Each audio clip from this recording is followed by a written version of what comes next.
Ta parole est une lampe à mes pieds, une lumière sur mon sentier. Psaume 119, verset 105. La méditation.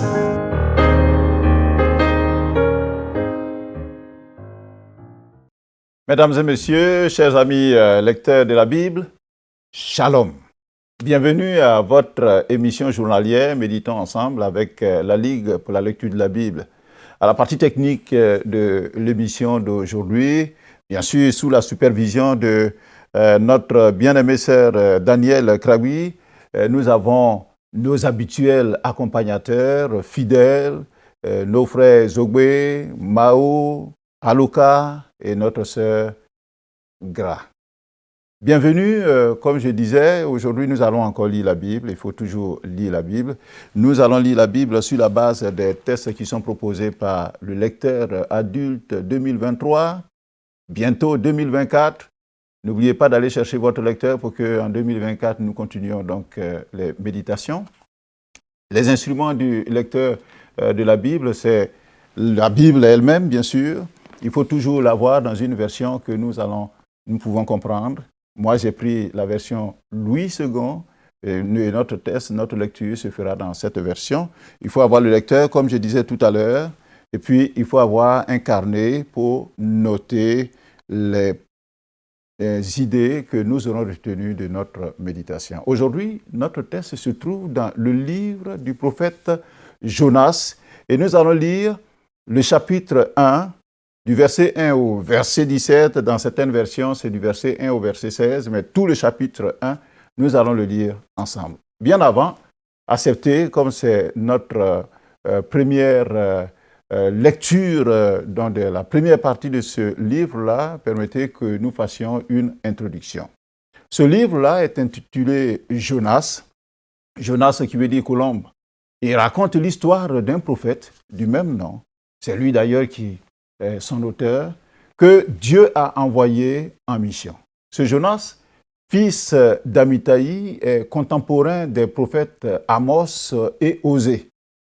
Il a vécu sous le règne du roi Jéroboam II, du royaume des 10 tribus du nord, qu'on appelait Israël, et qui avait pour capitale Samarie.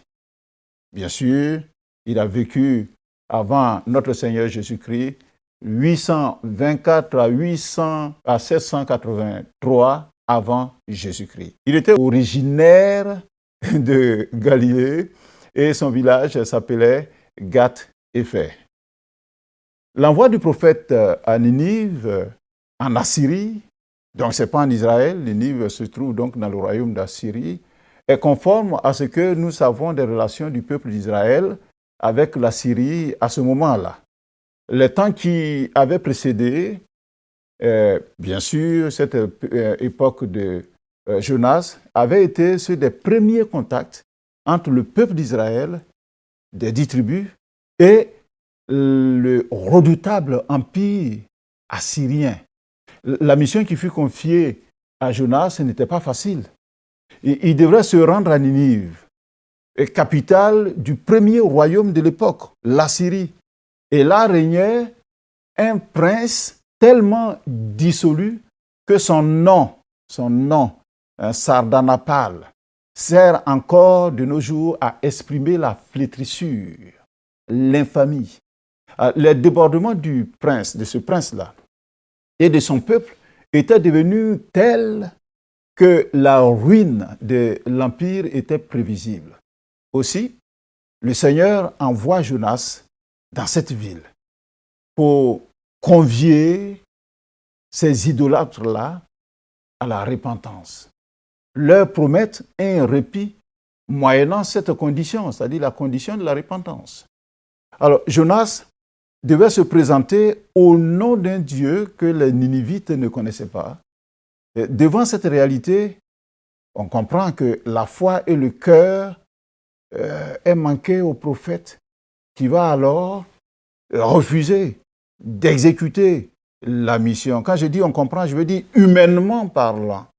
Alors au lieu de prendre donc son chemin vers l'Orient où se trouve Ninive, il se dirige plutôt du côté de la Méditerranée, c'est-à-dire en Occident. Il prend le chemin contraire et il s'embarque à Jaffo, qui est la même ville que Zopé, qui aujourd'hui s'appelle Jaffa, qui est un grand port. Il s'embarque donc sur un navire qui allait à Tarsis. Et on sait que Tarsis, c'est l'Espagne. C'est une ville qui est au sud-ouest de l'Espagne. C'est ainsi qu'il commence lui-même son histoire, en racontant avec une grande franchise sa propre lâcheté et sa révolte. Nous verrons par ses aveux subséquents qu'il eut d'autres choses encore à se reprocher, notamment à la pensée préconçue que les païens ne pourraient pas devenir les objets de la grâce et de la miséricorde de Dieu. Alors, les questions, puisque nous allons lire notre texte, Jonas, le chapitre 1, et tout le chapitre, les questions qui nous sont soumises par le lecteur, c'est la question numéro 1. Nous connaissons maintenant les libérés des questions. De quoi ou de qui parlent ces versets? Et nous aurons aussi à répondre à la question numéro 7. Quelle vérité Dieu me révèle-t-il? Alors, suivons attentivement la lecture, tout en pensant à ces deux questions. De quoi le texte me parle et quelle vérité Dieu me révèle-t-il? Nous lisons Jonas, le chapitre 1, verset 1. Bien sûr, comme on a l'habitude, et ça me revient, que nous devons demander au Seigneur de nous instruire dans sa parole. Seigneur, nous te prions de nous aider à comprendre ta parole et à tirer toute la substance pour notre enseignement. Au nom de Jésus-Christ. Amen. Nous faisons notre lecture. Jonas chapitre 1, verset 1. La parole de l'Éternel fut adressée à Jonas, fils d'Amitai, en ces mots. Lève-toi, va à Ninive, la grande ville, et crie contre elle, car sa méchanceté est montée jusqu'à moi. Et Jonas se leva pour s'enfuir à Tarsis, loin de la face de l'Éternel. Il descendit à Jaffo, et il trouva un navire qui allait à Tarsis. Il paya le prix du transport et s'embarqua pour aller avec les passagers à Tarsis, loin de la face de l'Éternel. Mais l'Éternel fit souffler sur la mer un vent impétueux, et il se leva sur la mer une grande tempête. Le navire menaçait de faire naufrage. Les marins, verset 5, les mariniers eurent peur. Ils implorèrent chacun leur Dieu, et ils jetèrent dans la mer les objets qui étaient sur le navire, afin de se le rendre plus léger. Jonas descendit au fond du navire, se coucha et s'endormit profondément. Verset 6. Le pilote s'approcha de lui et lui dit, « Pourquoi dors-tu? Lève-toi, invoque ton Dieu. Peut-être voudra-t-il penser à nous et nous ne périrons pas. » Et ils se dirent l'un à l'autre, « Venez et tirons au sort, pour savoir qui nous attire ce malheur. » Ils tirèrent au sort, et le sort tomba sur Jonas. Alors ils lui dirent, « Dis-nous, qui nous attire ce malheur?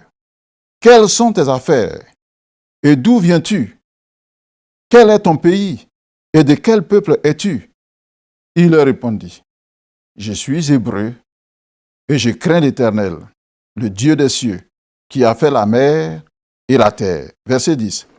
Ces hommes eurent une grande frayeur, et ils lui dirent, « Pourquoi as-tu fait cela? » Car ces hommes savaient qu'ils fuyaient loin de la face de l'Éternel parce qu'il le leur avait déclaré.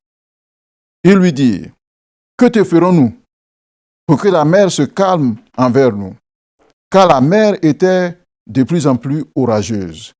Il leur répondit, verset 12, « Prenez-moi et jetez-moi dans la mer, et la mer se calmera envers vous.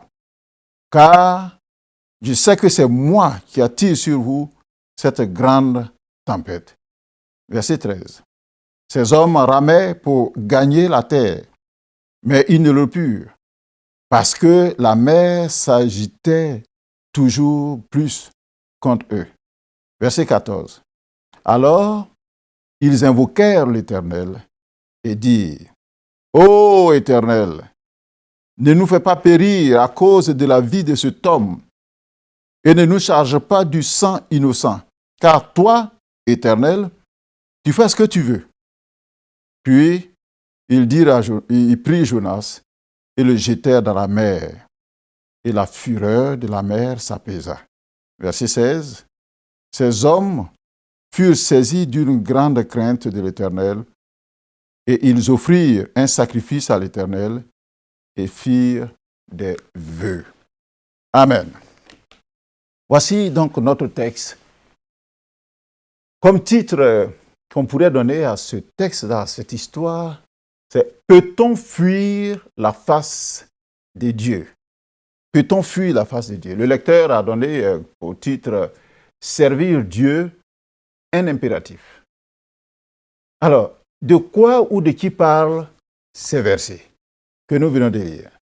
Si l'on était au cinéma ou en littérature, l'on parlerait d'une histoire fantastique ou d'une aventure fantasmagorique, une aventure invraisemblable et peut-être même incroyable, où un prophète du nom de Jonas est l'acteur principal.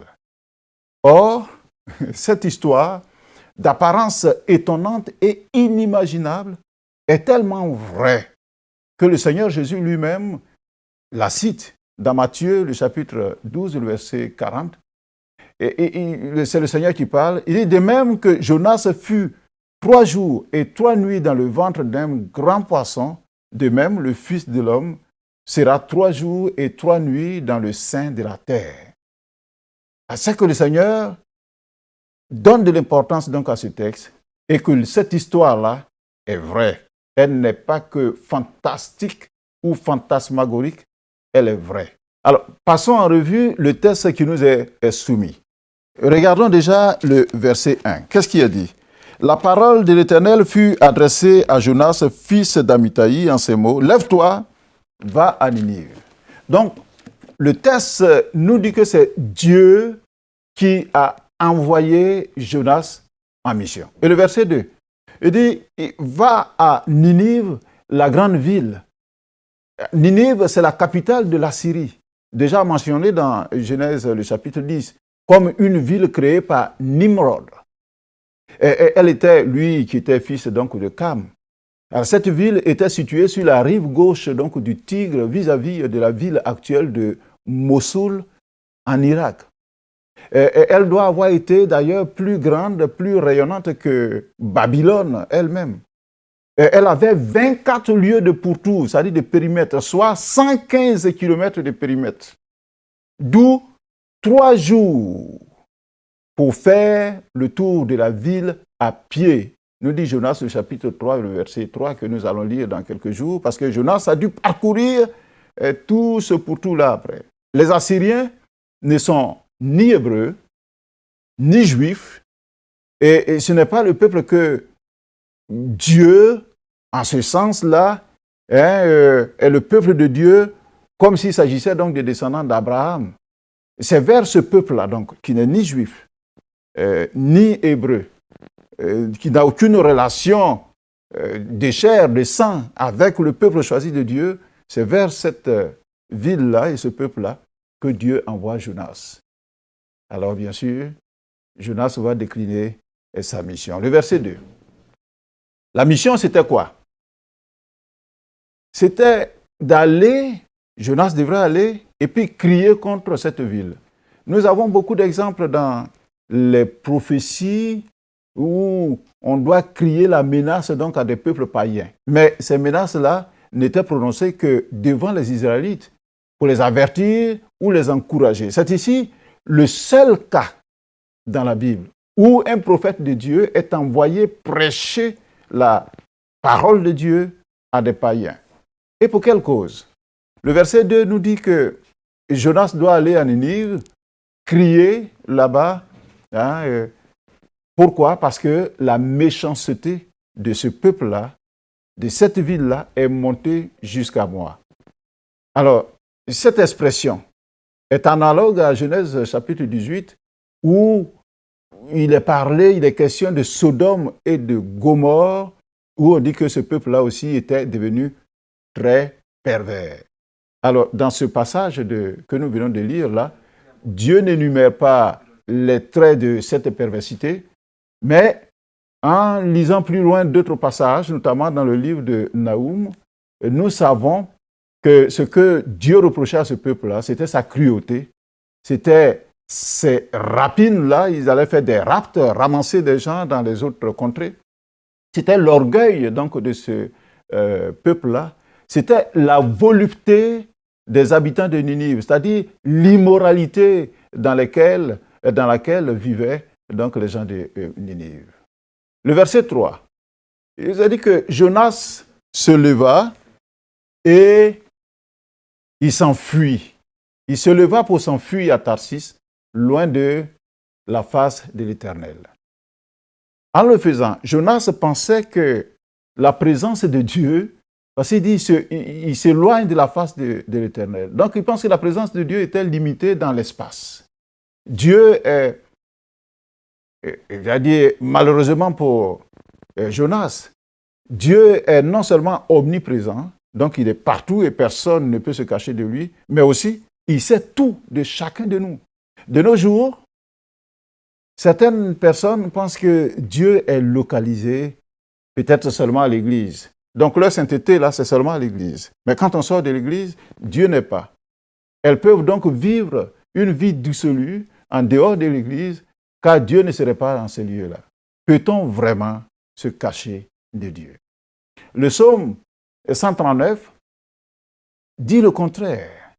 Et dans Ésaïe, le chapitre 37, le verset 28, Dieu dit à Sankérib, qui s'en était pris au peuple de Dieu, Sankérib, le roi d'Assyrie, Dieu lui dit, « Toi là, Sankérib, je sais quand tu t'assieds, je sais quand tu sors, je sais quand tu entres. » Et c'est pareil donc pour chacun de nous. Dieu sait tout ce que nous faisons. Ainsi, en quittant le territoire d'Israël pour l'autre bout du monde, Jonas, lui, pensait se cacher de la face de Dieu et renoncer ainsi à son ministère prophétique. Alors cette attitude de Jonas-là se voit encore dans nos milieux chrétiens, où l'on refuse souvent des missions ou des affectations sous prétexte que la mission, le lieu de la mission ou la zone de la mission est difficile, où les hommes pour lesquels nous allons pour la mission sont difficiles. Cette fuite précipitée pourrait s'expliquer aussi, c'est-à-dire de Jonas, ça pourrait s'expliquer aussi par la haine au ventre contre les Assyriens. Ce peuple barbare, ce peuple orgueilleux, il ne voudrait pas leur donner une occasion de se repentir de leurs crimes et d'échapper au jugement de Dieu. Nous aussi, quelquefois, il nous arrive. Quand Dieu nous dit il faut aller dans tel lieu, dans tel pays, pour aller annoncer l'évangile, il dit oh, ces gens, ces pécheurs, ils ont été mauvais, ils nous ont fait souffrir. Voyez-vous, on trouve des arguments. Par ailleurs, en tant que patriote, Jonas considérait les Assyriens comme une sérieuse menace pour sa patrie. Il n'avait pas tort, puisque Amos, le prophète, qui était son contemporain, il prophétisait que les Assyriens prendraient un jour Samarie, la capitale d'Israël du Nord, qu'ils allaient l'envahir et qu'ils vont amener en déportation, en captivité, tout le peuple donc de Samarie. Dès lors, quand on est aussi ainsi averti qu'un peuple va venir contre nous, il va nous frapper, et puis on dit non, il faut aller prêcher contre ce peuple-là pour que ce peuple-là se revienne donc sur les bons chemins. On se dit ah non Seigneur, toi aussi, tu exagères. Alors enfin, Jonas, comme tous les Israélites, trouvait normal que l'Éternel ait de la compassion envers eux, Hébreux, Juifs, le peuple choisi de Dieu. Mais il ne pouvait pas accepter que Dieu fasse également grâce à des non-juifs. Pour toutes ces raisons-là, voilà Jonas parti, et il est en pleine mer, sur un bateau, pour se cacher de Dieu. Mais, comme dit l'autre, tout à coup, soudain, brusquement, le verset 4 nous le dit, le verset 4. Il nous dit ceci, que Mais l'Éternel fit souffler sur la mer un vent impétueux, et il s'éleva sur la mer une grande tempête. Tout à coup. Alors, Dieu, lui, sait ce qu'il fait. Et toutes les forces de la nature lui obéissent. Rien que par un claquement de doigts, Dieu peut ordonner au vent de se lever, de devenir impétueux, de souffler sur la mer, de soulever de grandes tempêtes. Et puis, voilà. Dès lors que le vent s'est soulevé, que la tempête donc est venue battre la mer, les choses commencent à se compliquer pour tout le monde sur l'embarcation et particulièrement pour Jonas. Ah, quand les éléments de la nature deviennent des instruments entre les mains de l'Éternel notre Dieu. Le psaume 104 d'ailleurs le dit, le verset 4. Il dit, il fait des vents ses messagers, des flammes de feu, il en fait ses serviteurs. Désormais, le vent est sur la mer, la tempête, la bourrasque donc est là, le risque de naufrage devient imminent. Que faire? Les marins vont faire quelque chose au verset 5. Il a dit que les mariniers eurent peur. Ils implorèrent chacun leur Dieu et ils jetèrent dans la mer les objets qui étaient sur le navire afin de se le rendre plus léger. Mais qu'est-ce que fait Jonas, notre prophète? Lui, dans ce temps-là, pendant ce temps, les autres se battent. Lui, il descend au fond du navire, dans la cale. Il se couche, il s'endort et il s'endort profondément. Comme pour dire, là où je suis là en ce moment-là, c'est vrai que ça chauffe, que le vent s'est levé, mais Dieu n'est pas ici. Et comme il n'est pas ici, même si je prie, il ne va pas m'entendre. Et s'il était même ici, je ne peux pas le prier, étant donné que je suis en train de le fuir. Même en danger, je ne peux pas le prier. Alors, si je prie, il ne va pas m'écouter. Je le fuis. Il ne va même pas m'entendre. Les prières des marins, les prières de leurs petits dieux n'ont pas été exaucées. Et le capitaine a remarqué l'absence de Jonas. Alors qu'il aurait souhaité que tout le monde donc soit sur le pont, en train d'invoquer son Dieu. Alors il va descendre. Il va aller prendre Jonas donc du fond et puis il va le faire monter. Et il va lui poser la question. Le verset 6, il lui pose la question. Il dit, mais lève-toi, qu'est-ce que tu fais ici? Invoque ton Dieu. En hébreu, les expressions utilisées ici par le capitaine en disant « lève-toi, invoque ton Dieu » sont les mêmes que ce que l'Éternel a utilisé en envoyant Jonas donc au verset 1. Le Seigneur disait « lève-toi, va ». Et le capitaine lui dit « lève-toi, invoque ton Dieu ». Il dit « lève-toi, va et crie contre elle ». Alors qu'il a de la peine donc à se réveiller, Jonas, c'est comme si il entendait à nouveau l'ordre de Dieu, mais cette fois-ci, de la part d'un idolâtre, un ignorant. C'est ce dernier qui rappelle à l'ordre et à son devoir le serviteur de Dieu. Qui aurait cru? Et c'est lui qui prend donc l'initiative de lui demander « invoque ton Dieu ». Alors qu'est-ce qui va se passer? La scène est pleine d'ironie. Le prophète de l'Éternel, devenu infidèle, est rappelé à son devoir par un païen. En effet, il est tombé à un niveau spirituel très bas et même plus bas que ce marin païen. Verset 7. Ici, les marins qui croient savoir distinguer un phénomène naturel d'une intervention surnaturelle se sont rendus compte que la violence de la tempête était anormale et qu'elle était donc d'origine divine pour punir l'un d'entre eux. Le texte nous dit, ils se disent l'un à l'autre, venez et tirons au sort pour savoir qui attire ce malheur-là. Et puis ils vont faire le tirage au sort.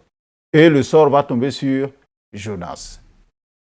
C'est vrai, Dieu désapprouve toute méthode occulte qui essaie de connaître l'avenir ou de percer un mystère.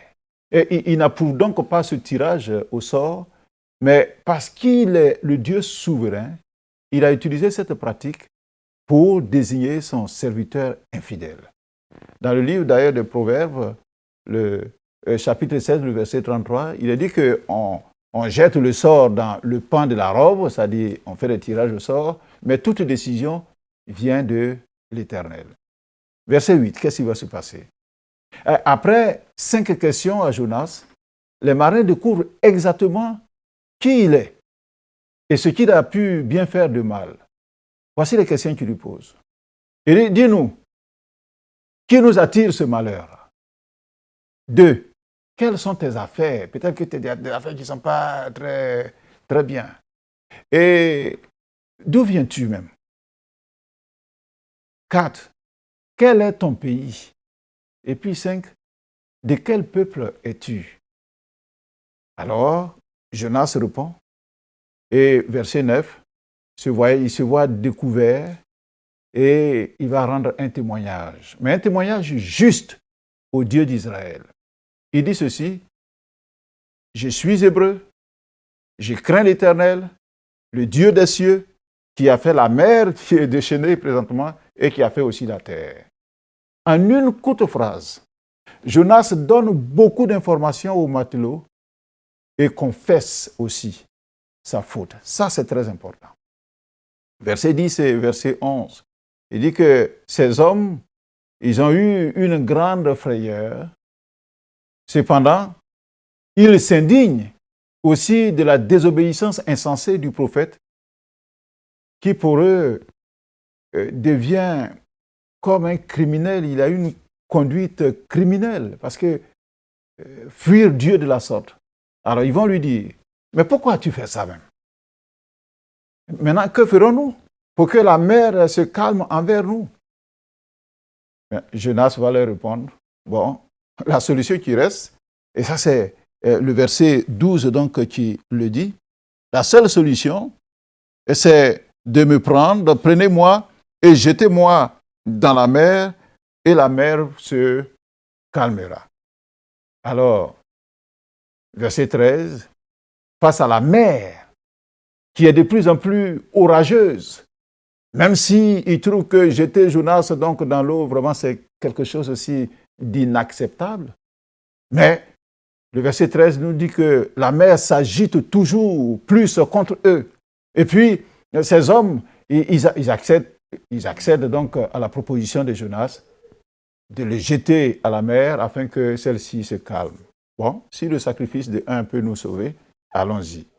Donc, verset 14, les marins qui viennent d'écouter le témoignage de Jonas se rendent compte que, d'une certaine manière, eux-mêmes là, ils sont complices avec le prophète, puisqu'ils l'aident à fuir en pilotant donc le bateau. Il a dit, malgré eux, la situation a pris une très sale tournure, car les marins n'ont pas la possibilité d'apaiser ce Dieu redoutable et tout-puissant. Quant à Jonas, il se sent très mal dans ses bottes, dans ses sabots, on pourrait le dire, parce que lui, prophète de l'Éternel, il est réprimandé par des païens idolâtres. Alors, les marins vont invoquer l'Éternel. Ils n'invoquent plus leur Dieu, mais ils invoquent l'Éternel. Et puis ils disent, ô Éternel, ne nous fais pas périr à cause de la vie donc de cet homme-là. Et ne nous charge pas du sang innocent, car toi, l'Éternel, tu fais ce que tu veux. Dans verset 15, ils vont prendre Jonas et puis ils vont le jeter à la mer. Et dès qu'ils le jettent à la mer, la fureur de la mer donc se calme. La mer s'apaise. Alors le verset 16. Ces hommes furent saisis d'une grande crainte de l'Éternel.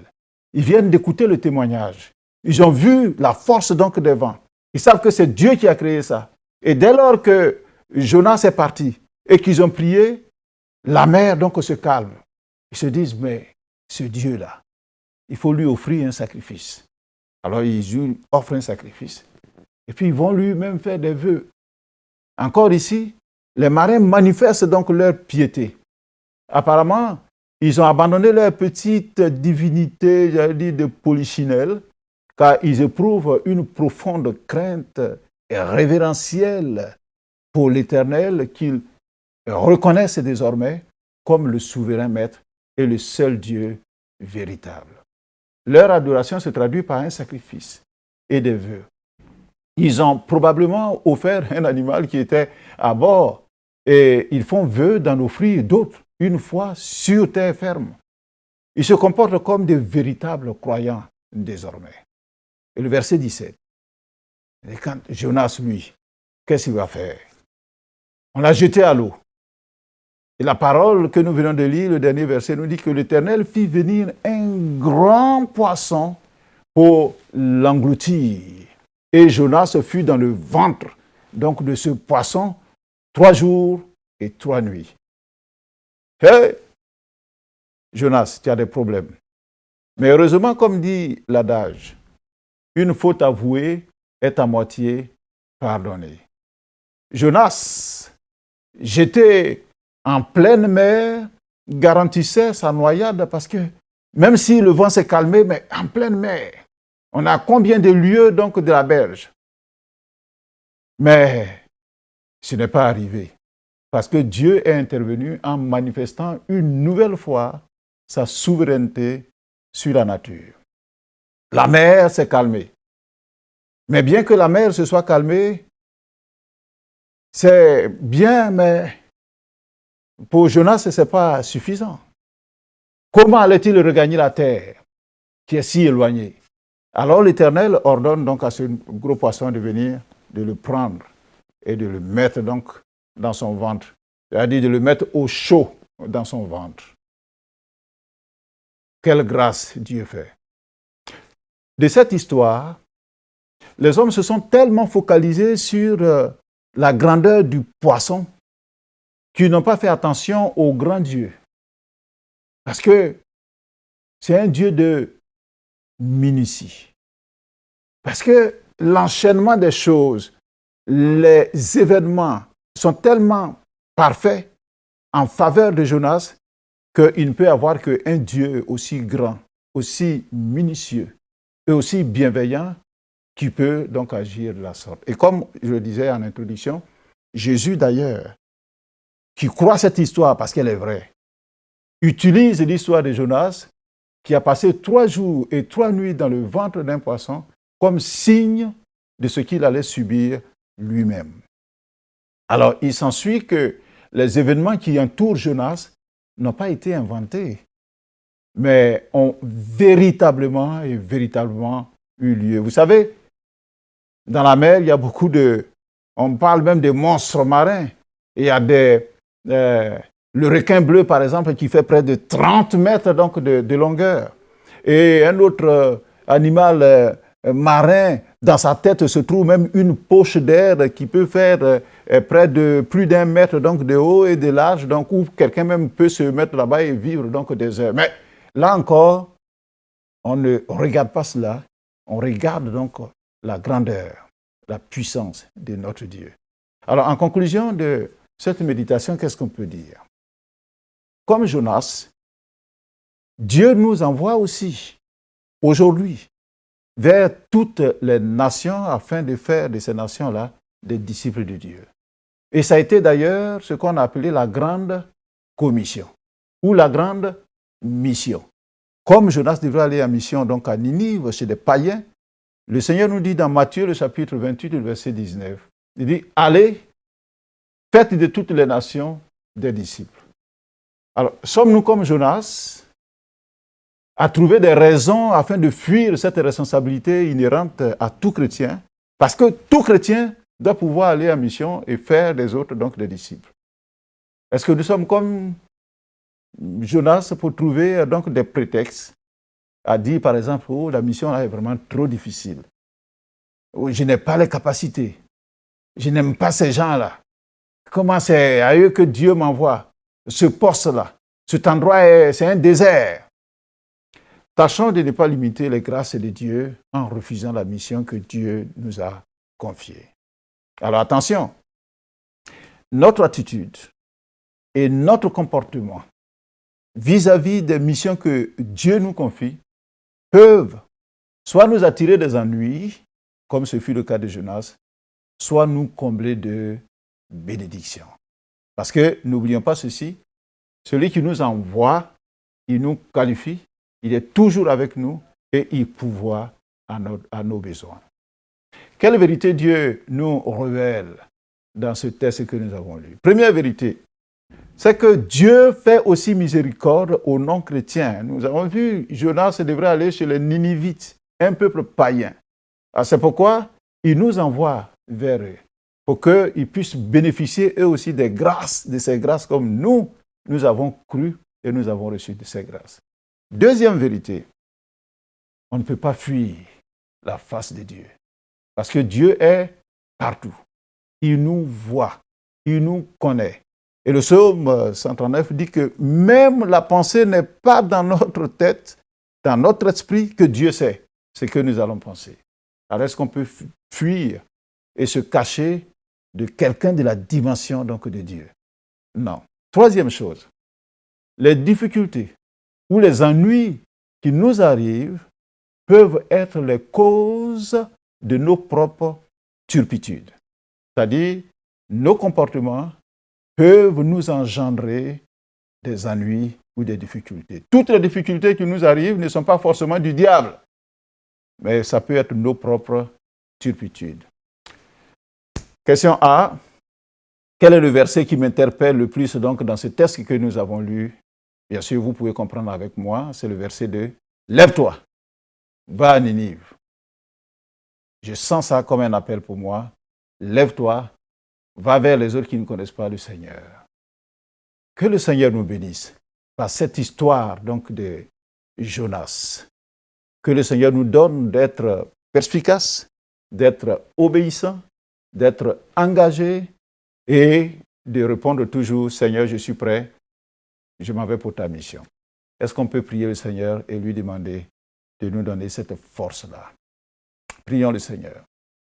Seigneur notre Dieu, donne-moi de répondre toujours favorablement